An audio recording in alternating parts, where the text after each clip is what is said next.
Goeiemôre broeders en susters. Ons jong mense wat ook in ons midde is. Goeiemôre aan almal die teenwoordig ede is dat ons ook hierdie erediens in die naam van die Here kan hou en dat ons dit ook doen om hom te eer en tot verheerliking van sy naam. Kom ons begin vanoggend ons erediens en ons sing saam van Psalm 99 daarvan die eerste en die tweede verse. Volke buig heel neer en erken die Heer, hom wat oor ons troon en in Sion woon. Ons begin met 'n loflied. Ons loof die Here. En dan kyk ons hoe die seën uitgespreek word. En daarna sing ons lied nommer 354 terwyl ons staan, vers 1 en vers 4.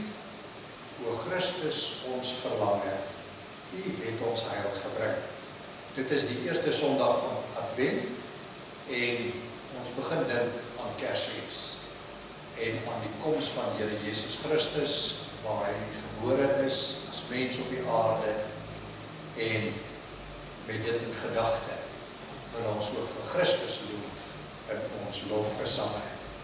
Daarna gaan ons die belydenis van ons geloof doen.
glo in God die Vader, die Almagtige, die Skepper van hemel en aarde, en in Jesus Christus, sy enige broer Seun, ons Here, wat ontvang is van die Heilige Gees, gebore uit die Maagd Maria, wat gelei onder Pontius Pilatus, gekruisig is, gesterf het en begrawe is. Hy het die lyding van die hel ondergaan. Hy het die derde dag opgestaan uit die dood, opgevaar na die hemel, en sit aan die regterhand van God, die Almagtige Vader, waarvandaan hy sal kom, om die lewendes en die doodes te oordeel. Ek glo in die Heilige Gees, ek glo aan die heilige algemene Christelike kerk, die gemeenskap van die heiliges, die vergifnis van sondes, die opstanding van die liggaam, en die ewige lewe. Amen.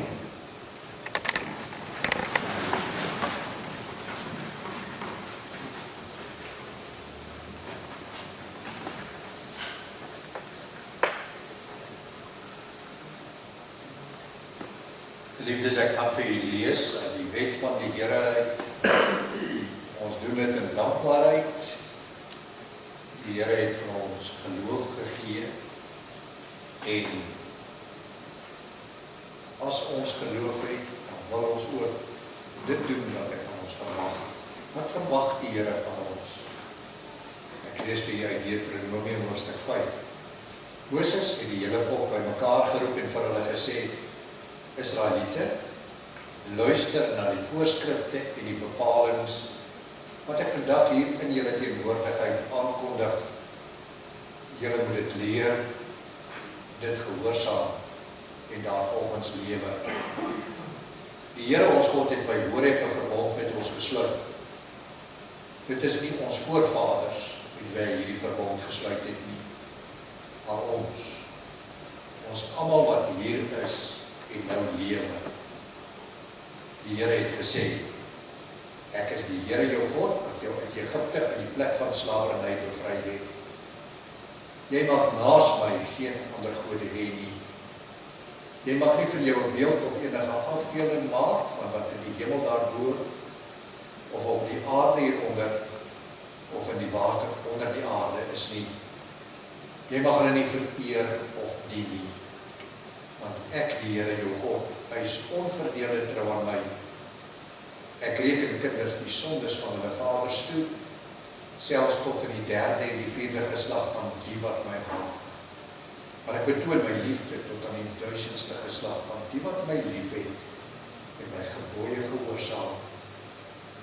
Jy mag die naam van die Here jou God nie misbruik nie. Want die Here sal die een wat sy naam misbruik, nie ongestraf laat bly nie. Jy moet die Sabbatdag so deurbring dat jy dit heilig hou, soos die Here jou God jou beveel het. 6 dae moet jy werk en alles doen wat jy moet. Maar die 7de dag is die Sabbat van die Here jou God. Dan mag jy geen werk doen nie. Nie jy, of jou seun of jou dogter, of die man of vrou wat vir jou werk, of jou bees of jou donkie of enige dier van jou, of die vreemdeling van jou nie, sodat jou werksmense kan rus soos jy. Jy moet daaraan dink dat jy in Egipte 'n slaaf was, en dat die Here jou God jou deur sy groot krag en met magtige dade daaruit bevry het. Daarom het die Here jou God jou beveel om die Sabbatdag te onderhou. Eer jou vader en jou moeder, soos die Here jou God jou beveel het. Dan sal jy 'n lang lewe hê en sal dit goed gaan met jou in die land wat die Here jou God vir jou gee. Jy mag nie moord pleeg nie, jy mag nie egbreek pleeg nie, jy mag nie steel nie, jy mag nie vals teen 'n ander getuig nie, jy mag nie iemand anders se vrou begeer nie, jy mag nie sy huis begeer nie, ook nie sy grond, sy slaaf of slavin, sy bees of donkie of enigiets anders wat aan hom behoort. Ons lees tot sover. Kom ons sing nou saam van Psalm 123 daarvan die eerste vers.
Kom laat ons saam bid.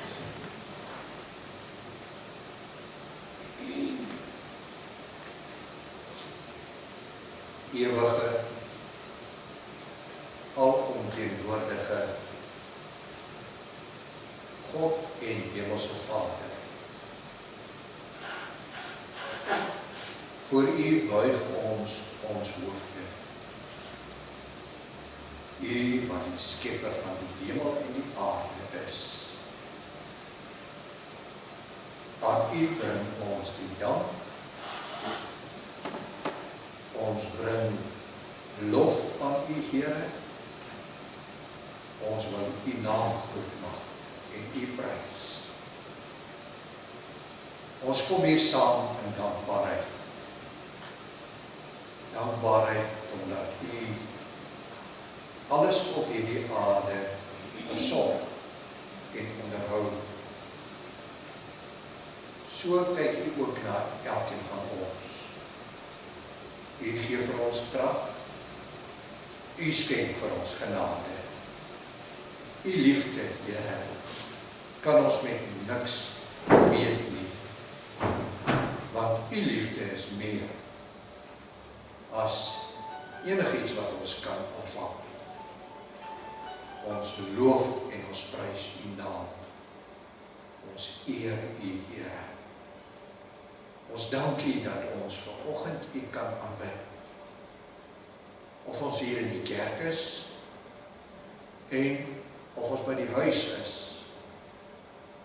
Ons dank U dat ons U woord kan hoor. Ons dank U dat U woord ook vir ons uitgelê word. En dat ons ook verstaan wat U vir ons wil sê. Ons dank U in hierdie tyd wat ons ook nou lewe, waarin ons dink aan die koms van Jesus Christus na die aarde toe. Dat dit ons met blydskap vervul en met dankbaarheid. Ons gaan vanoggend uit U woord lees, Here. Dit is die manier waarop U meer wat ons wil bekend maak van U. Dit is die manier waarop U vir ons wil vertel van U verlossing wat aangebreek het. Ons bid dat U woorde in ons harte verseël mag word en dat U woorde ons sal help om te groei in ons geloof en in ons afwagting aan U. Ons bid dit om Jesus Christus ontwil. Amen. Geliefdes, uit die woord van die Here wil ek vir u lees van Johannes 3, van vers 1 tot vers 21. Johannes hoofstuk 3, van vers 1 tot vers 21.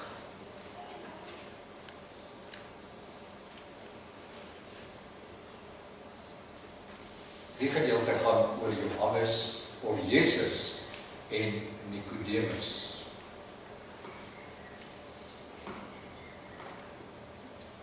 Daar was 'n man met die naam Nicodemus. Hy het aan die party van die Fariseërs behoort en was 'n lid van die Joodse raad. Eendag het hy na Jesus toe gekom en vir hom gesê: Rabbi, ons weet dat U 'n leermeester is wat van God afgekom het. Want niemand kan hierdie wondertekens doen wat U doen, as God nie by hom is nie. Daarop sê Jesus vir hom: Dit verseker ek jou, as iemand nie opnuut gebore word nie, kan hy die koninkryk van God nie sien nie. Nicodemus vra hom toe: Hoe kan 'n mens gebore word as hy al 'n ou man is? Hy kan tog nie 'n tweede keer in sy moeder se skoot kom en gebore word nie. Jesus het geantwoord: Dit verseker ek jou, as iemand nie uit water en gees gebore word nie, kan hy nie in die koninkryk van God kom nie. Wat uit die mens gebore is mens. En wat uit die gees gebore is gees. Moenie verbaas wees dat ek vir jou gesê het, jy moet opnuut gebore word nie. Die wind waai waar hy wil. Jy hoor sy geluid, maar jy weet nie waar hy vandaan kom en waar hy heen gaan nie. So gebeur dit met elkeen wat uit die Gees gebore is. Nikodemus vra hom toe, maar hoe is dit moontlik? En Jesus antwoord hom, jy is die bekende leermeester van Israel en jy verstaan dit nie. Dit verseker ek jou, ons praat oor wat ons weet en ons getuig oor wat ons gesien het. En tog aanvaar julle nie ons getuienis nie. Ek het julle van die aardse dinge vertel en julle glo dit nie. Hoe sal julle glo as ek vir julle van die hemelse vertel? Niemand op die aarde was al in die hemel nie, behalwe hy wat uit die hemel gekom het, naamlik die Seun van die mens. Moses het die slang in die woestyn hoog op 'n paal gesit. So moet die Seun van die mens verhoog word, sodat elkeen wat in hom glo, die ewige lewe kan hê. God het die wêreld so lief gehad, dat hy sy enigste Seun gegee het, sodat die wat in hom glo, nie verlore sal gaan nie, maar die ewige lewe sal hê. God het nie sy Seun na die wêreld toe gestuur om die wêreld te veroordeel nie, maar sodat die wêreld deur hom gered kan word. Wie in hom glo, word nie veroordeel nie. Wie nie glo nie, is reeds veroordeel, omdat hy nie in die enigste Seun van God glo nie. En so kom die skeiding. Die lig het in die wêreld toe gekom, en tog het die mense eerder die duisternis as die lig lief gehad, want hulle dade was sleg. Elkeen wat kwaad doen, haat immers die lig, en kom nie na die lig toe nie, sodat sy dade nie aan die kaak gestel moet word nie. Maar wie volgens die waarheid wandel, kom na die lig toe, sodat dit duidelik kan bly, dat sy dade in gehoorsaamheid aan God gedoen is.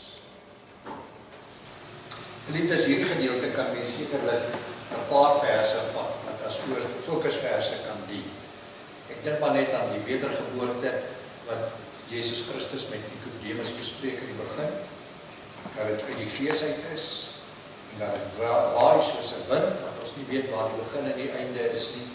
Maar ek wil vanoggend veral klem lê op eintlik die hele gedeelte in die agtergrond van Nikodemus, wat na Jesus toe kom, en vir hom 'n vraag vra, want hy is bekommerd oor iets. Vra hy vir die Here die vraag, en deels van Jesus se antwoord is vers 16 en 17.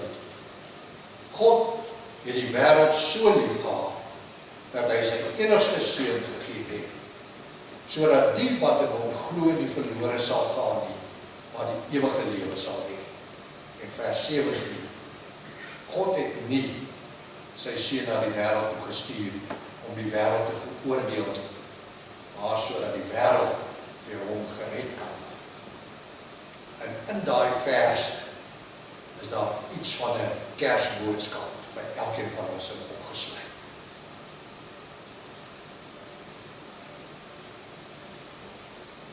Ek wil nou eers met die kinders praat. Die jong kinders, wat dalk ook by die huis sit, en kyk na die opname van hierdie preek, vir die kinders wat ook in die kerk vanoggend is. Hoe mooi is dit as ons weet, dat 'n pa is iemand wat liefde wil gee. En nou wonder ek, hoe pa het jy? Het jy dalk 'n pa wat jy partykeer moet bakslaag gee, wat jy moet straf? Of het jy 'n pa wat dalk jou lief het, of jy 'n drukkie wil gee vir jou sê, ek het jou so baie, baie lief, my seun. En dan besef ons, weet jy, partykeer is dit nodig, dat ons pa ons met 'n pak slaag gee, om op die regte pad te bly. Maar partykeer moet hy ook vir ons liefde gee. So 'n goeie pa is 'n pa wat liefde en partykeer straf vir ons gee. En nou hoor ons die boodskap van Kersfees. En dan moet jy dink aan Kersfees as die Here wat vir ons liefde gee.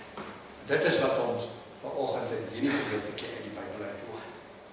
Dis die Here wat vir ons lief het, wat vir ons liefde gee. Ja, op 'n ander tyd sal hy kom, en sal hy ook oordeel, sal hy ons ook straf, maar dit is by sy wederkoms. Dan lê die klem weer op Jesus Christus wat weer kom om te straf. As die eerste koms, is die koms van liefde.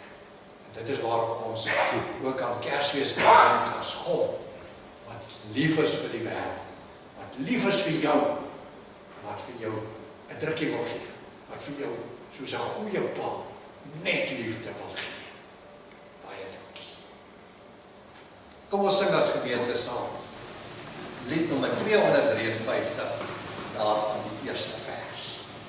U het die brood gebreek, eens by die meer. Breek nou die lewensbrood vir my ook hier. En dan bedoel ons daarmee ook die woord van die Here.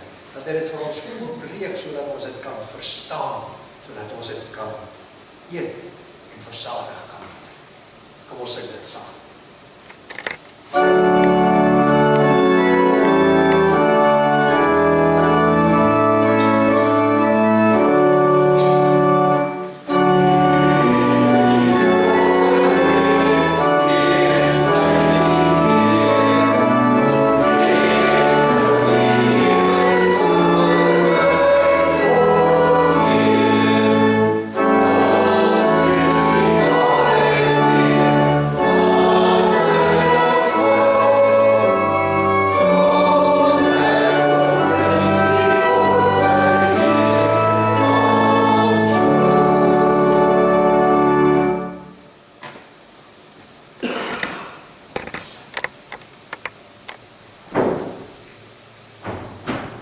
Geliefdes in ons Here Jesus Christus. Nikodemus kom in die nag na die Here toe. Nikodemus was 'n baie belangrike man in die oë van die wêreld gewees. Hy was uit die geleerdere van die Fariseërs gewees. En hy was 'n belangrike leermeester van die wet van die Here. Hy was ook 'n lid van die Sanhedrin, die Israelitiese Hooggeregshof.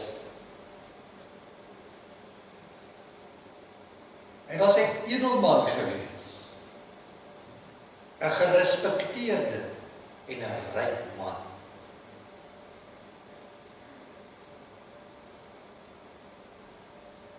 Maar was Nikodemus ook belangrik in die oë van God?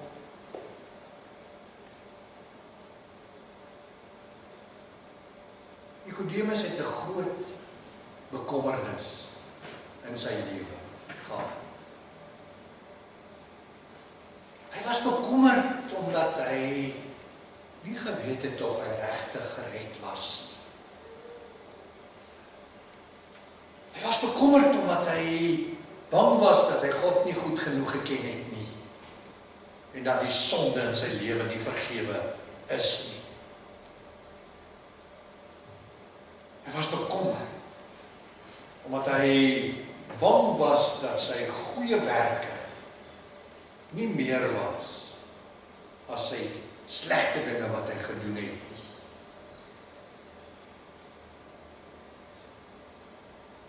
En dit wil ek vanoggend beskryf as die Sondag se bekommernis. My ervaring vertel my dat daar baie min mense is wat eintlik hierdie Sondagse bekommernis in hulle lewe het. Hulle het eerder die Sondag se leuen baie keer weet. Asof ou Satan kom en vir hulle vertel dat hulle eintlik maar baie goeie mense is.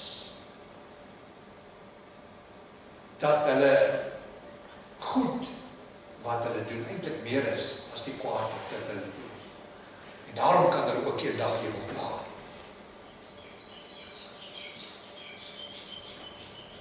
Hy vertel vir hulle dat hulle eintlik hulle self kan red. En anders as die mense wat die sondaar se leuns glo, het ou Nikodemus na die Here toe gekom met die sondaar se bekommernis. En nou is Jesus se koms na die aarde toe eintlik 'n antwoord op Nikodemus se probleem, die sondaar se bekommernis. God antwoord deur Jesus Christus as hy sê, God het immers nie sy seun na die wêreld gestuur om die wêreld te oordeel nie, maar sodat die wêreld deur hom verlos kan word. Hoekom het God vir Jesus Christus na die wêreld toe gestuur? Om die sondaar se bekommernis te hanteer. Om ons te red van die sonde en God se oordeel oor die sonde. En dit is die boodskap wat ons hoor vanoggend tot aanloop van die Kersfees aan die einde van die maand. Geliefdes in ons Here Jesus Christus. Jesus het nie na die wêreld toe gekom om die wêreld te oordeel nie, maar om dit te verlos. Hoekom skryf Johannes dit in hierdie gedeelte? Wie het gedink dat Jesus Christus na die aarde toe gekom het om dit te veroordeel?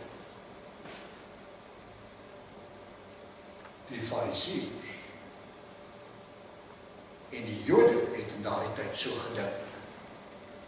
Hulle het geglo dat die Messias na die wêreld toe sal kom om Israel te red en die res van die wêreld te veroordeel.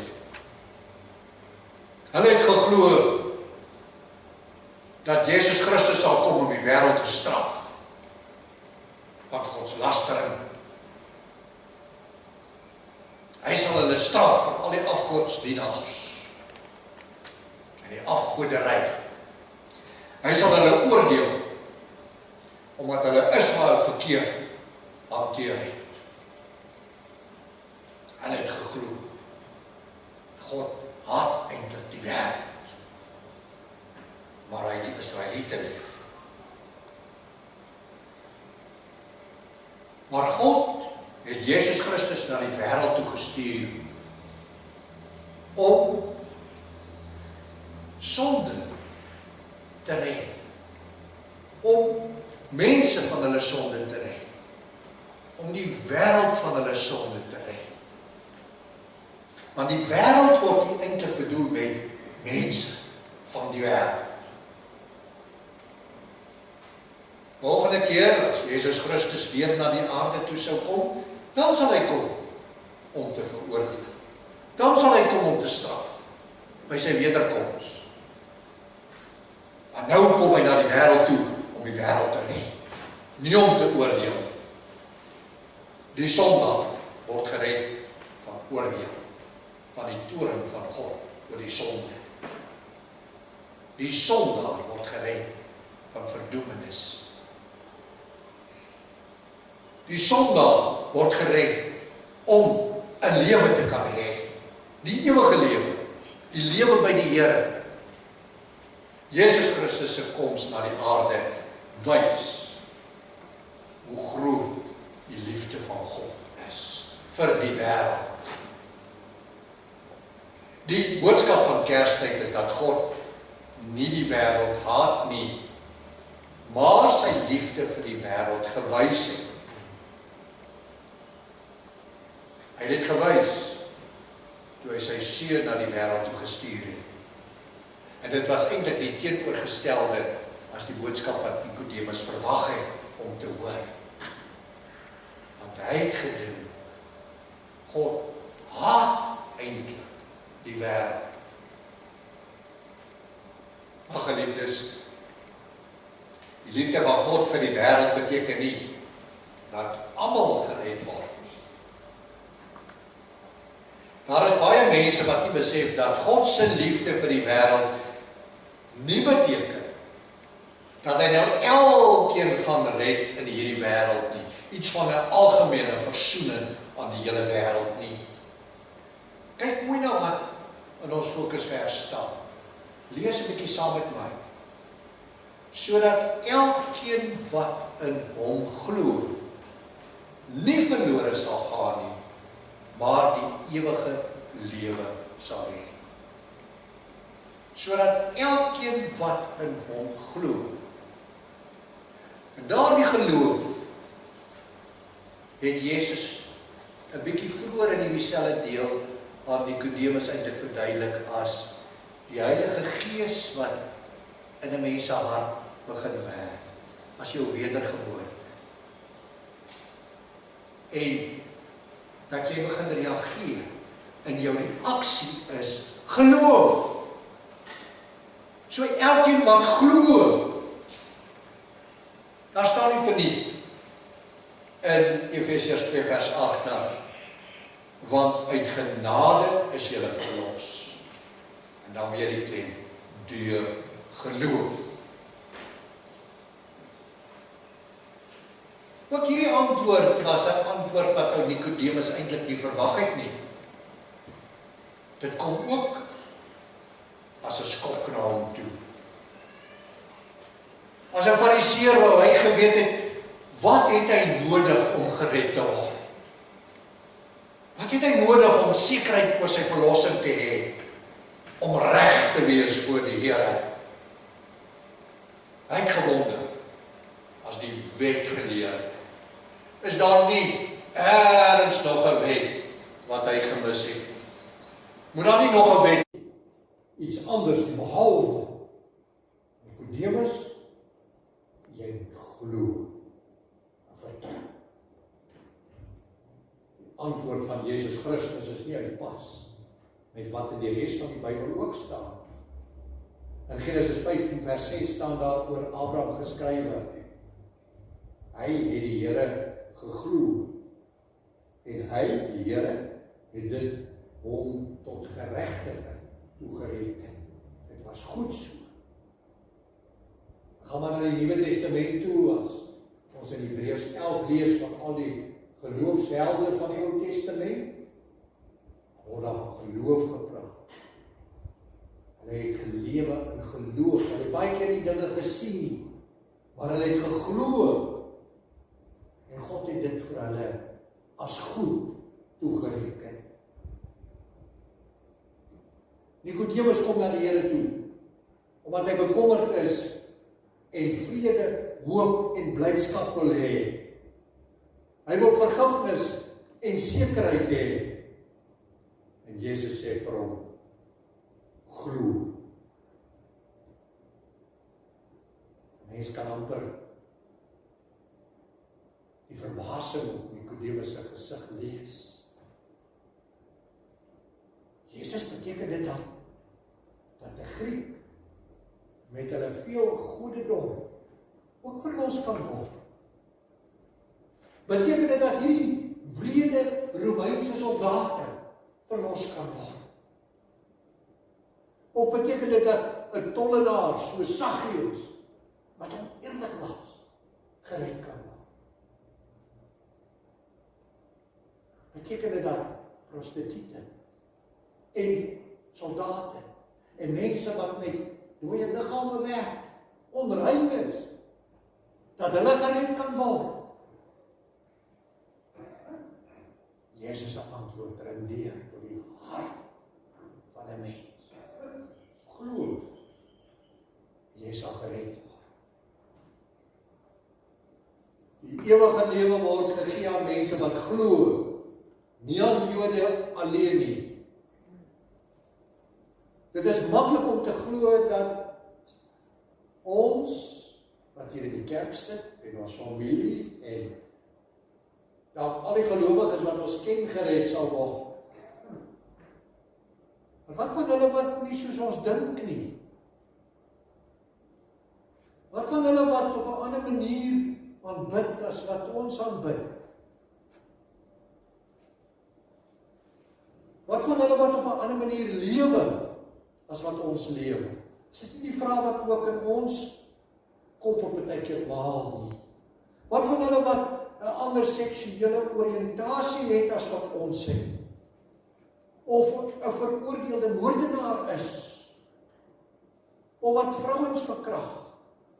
Of kinders onderstuur? Wat van hulle? Die boodskap van Kersfees is sodat elkeen wat in hom glo nie verlore sal gaan nie, maar die ewige lewe sal hê. As gereformeerde lidmate sê ons dat geloof eintlik uit 3 komponente bestaan. Uit kennis, uit vertroue en uit toewyding. En nou is dit baie mooi dat die Bybel baie keer praat dat Jesus ook 3 keer moes verhoog word. Hy het na die aarde toe gekom, maar hy is 3 keer verhoog. Eerste keer. En dan verwys hierdie gedeelte in Johannes 3 na die slang wat Moses op 'n paal gesit in die woestyn. En as Jesus verhoog om aan die kruis te hang. Hy verhoog. En die tweede keer is hy verhoog, waar hy die dood uit opgestaan. Hy is weer verhoog. En derde keer is hy verhoog, toe hy na die hemel toe opgevaar het. Dit is die kern van ons geloof. Christus wat verhoog word, wat opgetel word, opgetel, maar die kruis vir ons te hang, opgetel in die dood, opgetel, om aan die regterhand van ons Vader te sit in die hemel. Daar hou ons vas. Dit is ons kennis. Dit is ons vertroue. Vir die wat nie glo nie, staan daar. Hulle staan reeds veroordeel omdat hulle nie in die naam van die unieke seun van God glo nie. Dis soos die nuwe vertaling 2020 lees. En die mooi woord daar is vir my, hulle is reeds veroordeel. En die unieke seun, daar is niemand soos hy. Hy word nie weer herhaal nie, hy is uniek. Hy is die enigste. Daar is niemand soos hy, wat sal wees, gaan wees, wat vorentoe kan wees. Hy is uniek. En die wat nie in hom glo nie, is reeds veroordeel. Hulle is aan die verdoemenis oorgelig. En daarom, so spesiaal, aan jou die boodskap vanoggend. Glo, en jy is gered. En nou geliefdes, die wonderlike nuus vir Kerstyd is God se groot liefde vir hierdie wêreld waarin ons bly. En met die wêreld word die mense bedoel, soos ons gesê het, maar God se liefde vir die wêreld het ook gemaak dat hy sy seun stuur. Kyk net hoe uniek is dit. Vir wie het God die liefste gehad? Wie was die naaste aan hom? Sy seun. Hulle was eintlik een gewees. En nou het sy liefde vir die wêreld so ver gegaan dat hy hierdie seun van hom, wat een met hom was, na die aarde toe gestuur het. So lief is hy vir die wêreld, vir die mense, vir jou en vir my. Nikodemus en die Fariseërs het aan God gedink as 'n God wat oordeel. En dan het hulle gedink, hulle in die geskiedenis alles getrek en gesê, hy het in die tyd van Noag geoordeel. Hy het oor die goddeloses geoordeel. Hy het oor die Egiptenare geoordeel. Toe hy die 10 plaae gebring het, en toe hulle in die Rooi See verdrink het. Hy het oor die Kanaaniete geoordeel. Toe toe die Israeliete in die beloofde land ingetrek het, in Jericho, toe die mure mekaar getuimel het, en hy het oor sy eie volk geoordeel, toe hulle in ballingskap weggevoer is, na Babylonië. Dis tekens van die oordeel van die Here, dis tekens van hoe God oordeel. En dan kry Nikodemus die boodskap, weet jy Nikodemus? God is 'n God van liefde vir die wêreld. En hy het sy seun gestuur om hulle van hulle sonde te red. Hy's nie 'n God van oordeel nie. Sy liefde staan voorop. Sy liefde hoor ons as ons Kerstyd ingaan.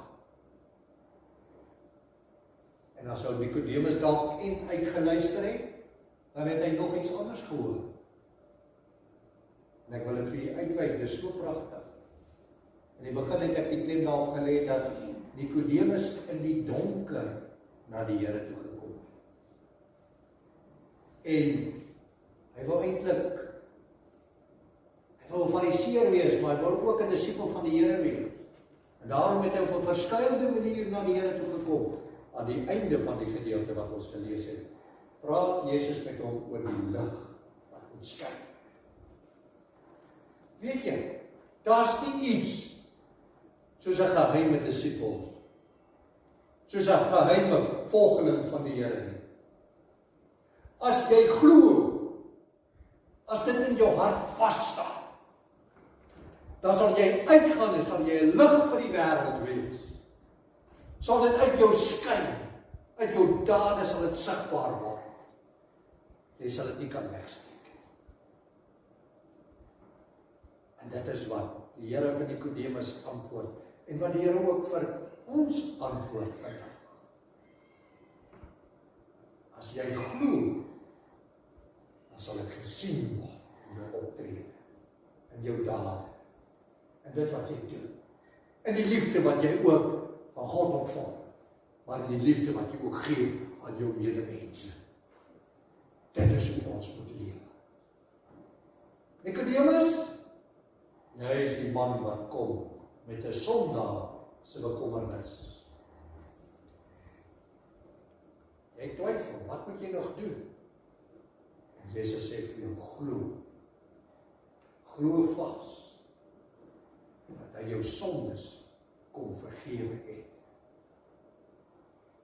En jy, suster, broeder, glo. Glo dat Jesus vir jou sondes gesterf het. En wees 'n lig vir die wêreld en vir die mense om jou. Jy wat die liefde van Jesus Christus ervaar, wys dit ook vir die mense om jou.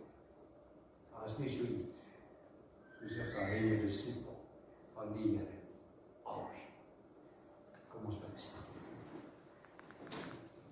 Ons Vader in die hemel, ons dank U, Here, vir U liefde en vir U genade. Ons dank U dat U vir ons sorg en dat U na ons omsien. Dankie dat U gekom het om ons sondes te vergewe. Dankie vir U liefde wat U ook vir ons het en dat U dit wys deur U seun na die aarde te stuur. Here, help ons om in liefde te lewe. Ons dra medegelowiges aan U op. Medegelowiges wat swaar kry, medegelowiges wat seer het, wat in operasies is, wat bekommerd is, wat twyfel. Here, staan U elkeen van ons by, gee vir ons elkeen meer geloof, gee vir ons die krag om siekte te oorwin, om beter te word. Gee vir ons die krag om U liefde te ervaar. Gee vir ons die krag om nie moedeloos te word nie, om op U meer te vertrou. Gee ons groter geloof, Here. Ons bid vir ons land. Ons bid dat U ons land sal sien. Ons dink aan hierdie moeilike jaar wat ons gehad het. Ons bid dat U vir ons uit ons ellende sal lig, sodat ons ook kan opstaan en as sterker mense ook verder kan gaan. Ons bid vir ons regering. Ons bid dat U ook ons regering wysheid en die insig sal gee om reg te kan optree. Ons bid vir die uitdra van die evangelie. Here, open U harte van mense, harte van ongelowiges, sodat hulle gelowig word. Ons bid dit om Jesus Christus ontwang. Amen.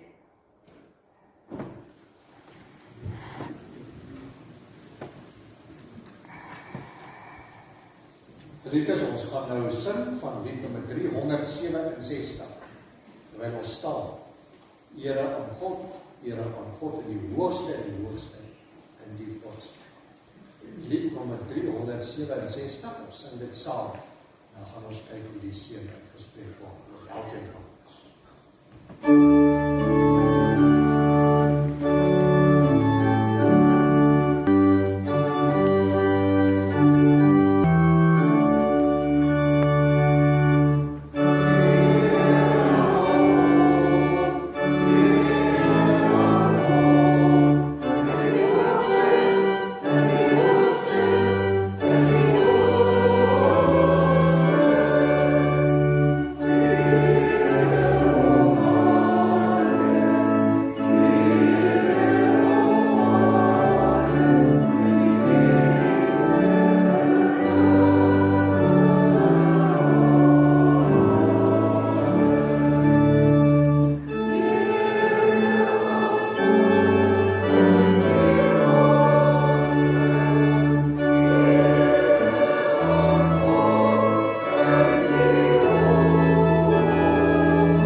Geliefdes in ons Here, ontvang nou die seën van die Here en gaan met vreugde en met liefde in julle hart na die huis. Die genade van die Here Jesus Christus en die liefde van God en die gemeenskap met die Heilige Gees is met elkeen van u. Amen.